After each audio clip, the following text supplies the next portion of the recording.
श्री स्वामी समर्थ। आज गुरुवार कमला एकादशी संध्याकाळी कापुरासोबत जाळा या 3 वस्तू दुःख दारिद्र्य नष्ट होईल, घराची पतीची जोरदार प्रगती होईल। नमस्कार मित्रांनो, स्वागत आहे तुमचं आपल्या चॅनलवर। आजचा हा दिवस साधा सुद्धा दिवस नाही। आज गुरुवार आणि त्यातही अधिक मासातील अत्यंत पवित्र दुर्मिळ महाफळदायी अशी कमळा एकादशी म्हणजेच पद्मिनी एकादशी आहे। मित्रांनो, गुरुवार हा साक्षात भगवान विष्णूंचा सर्वात प्रिय वार आहे आणि कमळा एकादशी ही स्वतः श्री विष्णूंचीच अत्यंत प्रिय तिथी आहे। जेव्हा हे दोन्ही योग एकत्र येतात तेव्हा त्याला महासंयोग मानला जातो। आजचा संपूर्ण दिवस भगवान श्री विष्णू आणि माता लक्ष्मीच्या दिव्य कृपेने नाहून निघालेला आहे। आज संध्याकाळी तुम्ही वेळात वेळ काढून मी सांगणार असलेला या विशेष 4 तासांमध्ये कधीही कापुरासोबत आपल्या स्वयंपाकघरातील या 2 ते 4 वस्तू आवर्जून जाळा। तुमच्या घरातील सर्व प्रकारची नकारात्मकता, अलक्ष्मी, बाधा, नजर दोष आणि दारिद्र्य मुळात सकट नष्ट होईल। तुमची स्वतःची, तुमच्या मुलांची आणि पतीची नोकरी व्यवसायात खूप प्रगती होणार आहे। घरात पैसा टिकायला सुरुवात होणार आहे। तर अशा कोणत्या दिव्य वस्तू तुम्हाला कापुरासोबत जाळायच्या आहे, संध्याकाळी नेमक्या कोणत्या वेळेत हा उपाय करायचा आहे आणि आपल्या शास्त्रात काय महत्त्व सांगितलेलं आहे, ही सर्व सविस्तर माहिती आपण आजच्या या व्हिडिओमध्ये अत्यंत सोप्या भाषेत बघणार आहोत। त्यामुळे व्हिडिओ अजिबात स्किप न करता अगदी शेवटपर्यंत नक्की बघा, कारण अर्धवट माहितीने कधीही कोणतेही कार्य साध्य होत नाही। माहिती आवडल्यास व्हिडिओला आत्ताच एक लाईक करा आणि इतर मित्र परिवारासोबत शेअर करा आणि चॅनलला नवीन असाल तर सबस्क्राईब करून बेल आयकॉनला आवर्जून प्रेस करा। चला तर मग कमेंट बॉक्समध्ये पूर्ण श्रद्धेने श्री स्वामी समर्थ, ओम नमः शिवाय आणि ओम नमो भगवते वासुदेवाय लिहायला अजिबात विसरू नका। मित्रांनो, आता आपण जाणून घेऊया की आजच्या या दिवसाचे आपल्या शास्त्रात नक्की काय आणि किती मोठे महत्त्व सांगितलेले आहे।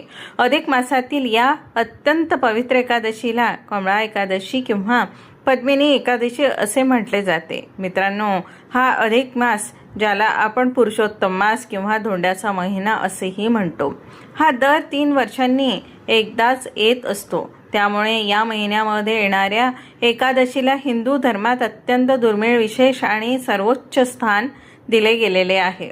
शास्त्राच्या नियमानुसार सामान्यतः एका वर्षामध्ये एकूण 24 एकादशी येत असतात, परंतु ज्या वर्षी अधिक मास येतो त्या वर्षी त्यातील एकादशीची संख्या वाढून ती 25 होते। ही 25वी एकादशी म्हणजेच आजची ही कमळा एकादशी होय। हा संपूर्ण महिना साक्षात भगवान श्री विष्णूंना समर्पित आहे।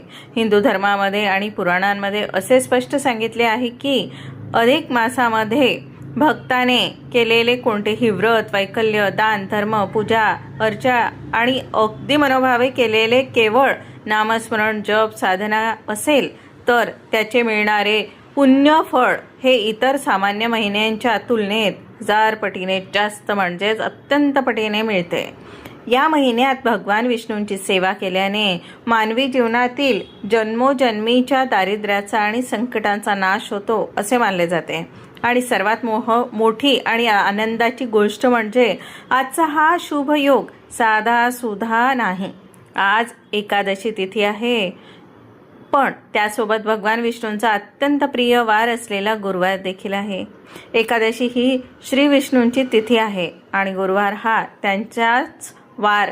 जेव्हा एकादशी आणि गुरुवार असा अत्यंत दुर्मिळ महासंयोग एकत्र येतो तेव्हा या दिवशी केलेल्या जाणाऱ्या कोणत्याही उपायाची, मंत्र जपाची आणि पूजेची शक्ती अत्यंत पटीने वाढते।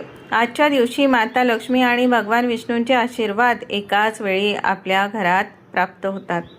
म्हणून आजच्या दिवशी हा कापुराचा प्रभावी उपाय करणे तुमच्या सर्व कुटुंबासाठी अत्यंत भाग्याचे आणि कल्याणाचे ठरणार आहे। काही कारणास्तव जर तुम्हाला आज एकादशीचा उपवास करणे शक्य झाले नसेल तरीही काळजी करू नका, तुम्ही हा उपाय नक्की करू शकता। आणि ज्यांची उपवास ज्यांनी उपवास केला आहे त्यांनी जर हा उपाय केला तर सोन्याहून पिवळे त्यांचे फळ तुम्हाला दुप्पट मिळेल. हा उपाय तुम्हाला आज संध्याकाळी 5:30 वाजल्यापासून ते रात्री 11 वाजेपर्यंत कधीही करायचा आहे. पण त्यामध्ये जो तिन्ही सांज हा वेळ असतो, सूर्यास्ताचा वेळ, तेव्हा घरामध्ये माता लक्ष्मीचे आगमन होते. त्या वेळेत हा उपाय करणे सर्वोत्तम मानले जाते.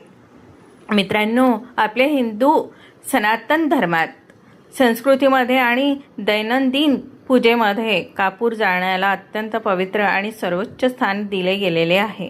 कापूर हा केवळ एक सुहासिक घटक नसून तो घरातील नकारात्मक ऊर्जा, वाईट शक्ती आणि वास्तुदोषांना पळवून लावणारा एक अत्यंत शक्तिशाली आणि अद्भुत घटक आहे. वैज्ञानिक दृष्टिकोनातूनही कापूर जाळल्याने हवेतील सूक्ष्म जंतू मरतात आणि घरातील ऑक्सिजनची पातळी वाढते असे मानले जाते. पण आजच्या या गुरुवार आणि कमळा एकादशीच्या महासंयोगावर जेव्हा आपण कापुरासोबत आपल्या स्वयंपाकघरातील काही विशेष पवित्र वस्तू एकत्र करून जाळतो तेव्हा त्याचे परिणाम आपल्याला लगेच दिसायला सुरुवात होते. चला तर मग जाणून घेऊया त्या 5 दिव्य वस्तू कोणत्या आहे आणि त्यांचे नक्की काय महत्त्व आहे. लवंग, पहिली वस्तू. वास्तुदोष आणि कलहमुक्तीसाठी मित्रांनो, पहिली वस्तू आहे लवंग. साक्षात शक्तिशाली. लक्षात ठेवा, हा उपायासाठी तुम्ही ज्या लवंगा वापरणार आहात त्या नेहमी फूल असलेल्या म्हणजेच अख्ख्या असाव्यात. कुठल्याही बाजूने तुटलेल्या किंवा खंडित नसाव्या. शास्त्रानुसार कापुरावर 2 किंवा 5 लवंगा ठेवून त्या प्रज्वलित केल्याने घरातील वर्षानुवर्षाचा वास्तुदोष त्वरित नष्ट होतो.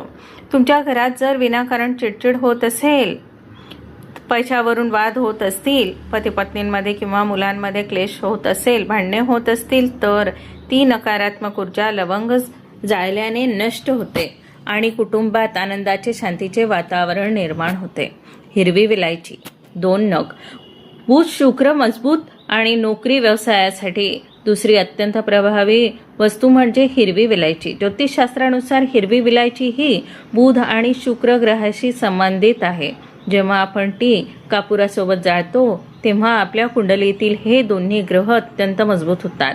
बुध ग्रह हा बुद्धीचा आणि व्यापाराचा कारक आहे, तर शुक्र हा ऐश्वर्य आणि सुखाचा कारक आहे.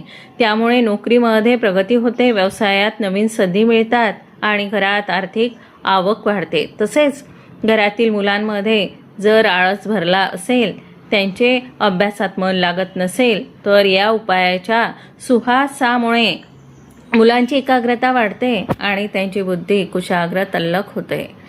मोहरी, काळी किंवा पिवळी.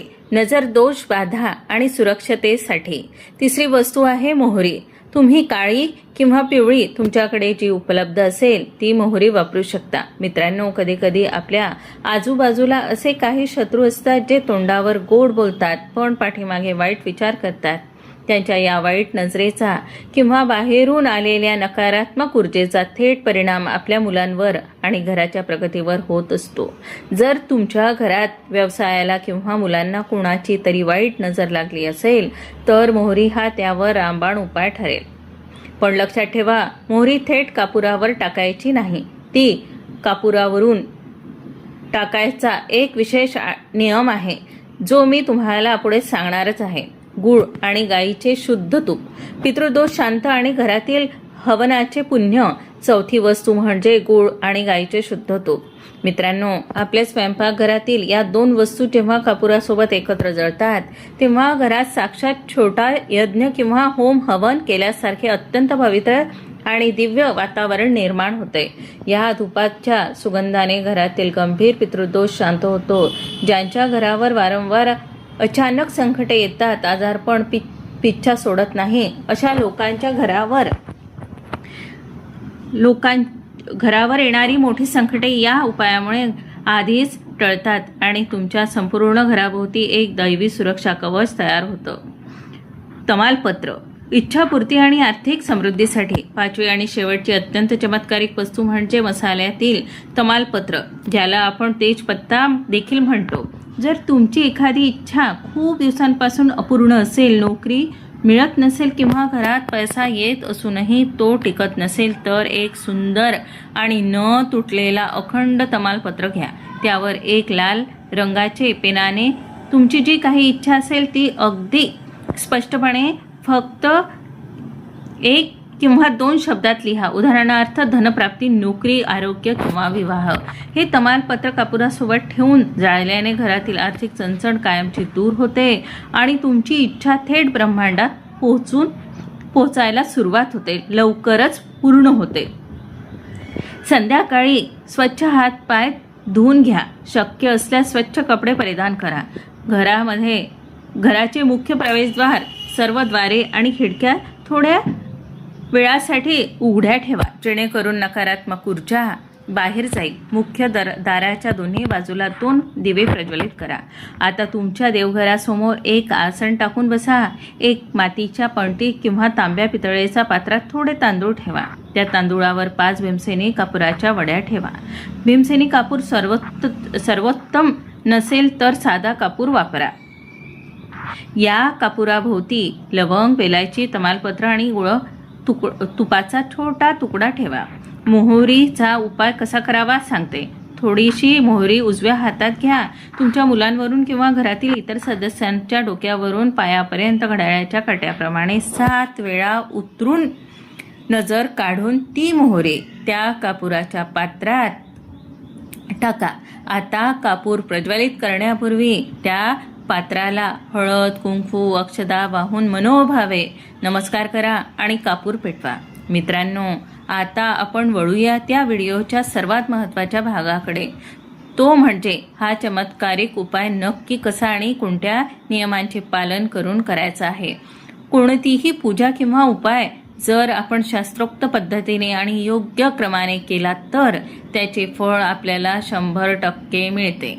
त्यामुळे 6 पायऱ्या अगदी लक्षपूर्वक ऐका आणि समजून घ्या. स्वतःची शुद्धता आणि पूर्वतयारी. सर्वात प्रथम संध्याकाळी 5:30 ते रात्री 11 या वेळेत तुम्ही हा उपाय करायचा आहे. जेव्हा तुमचे हात पाय स्वच्छ, तोंड स्वच्छ धुवून घ्या.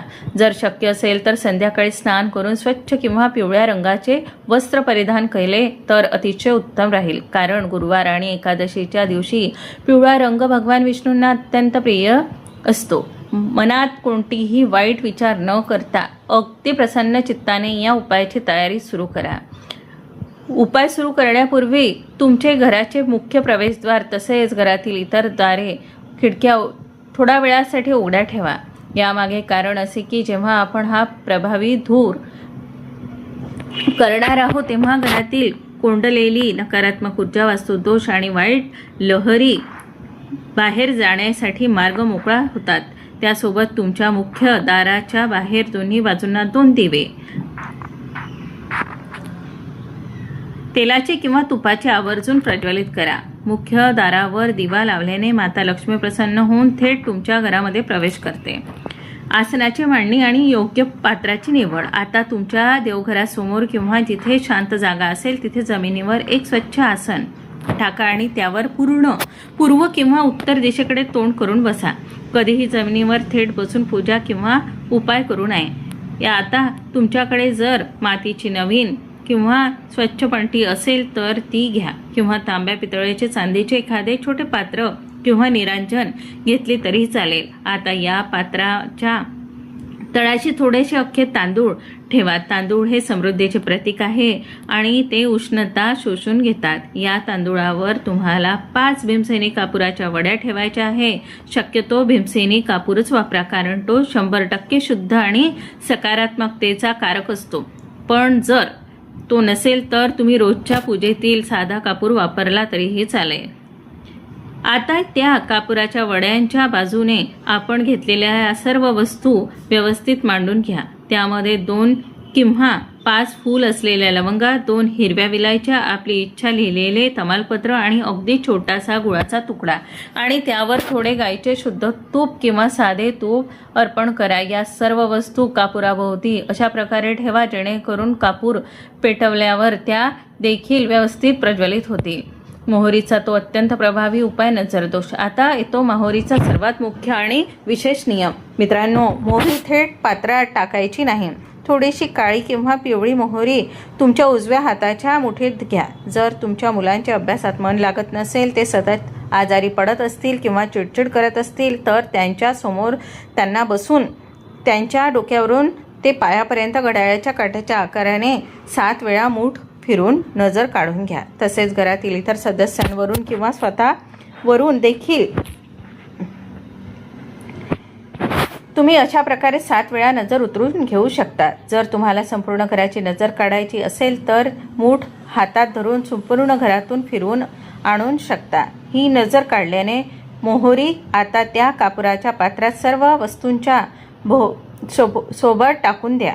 या कृतीने घरातील सर्व नजरदोष आणि करणी बाधा जागच्या जागी जळून भस्म होतात. पात्राचे पूजन किंवा कापूर प्रज्वलन. आता कापूर पेटल्यापूर्वी घाई गडबडीत न करता या संपूर्ण पात्राला आणि त्यातील वस्तूंना चिमूटभर हळद कुंकू किंवा अक्षदा वाहून मनोभावे नमस्कार करा.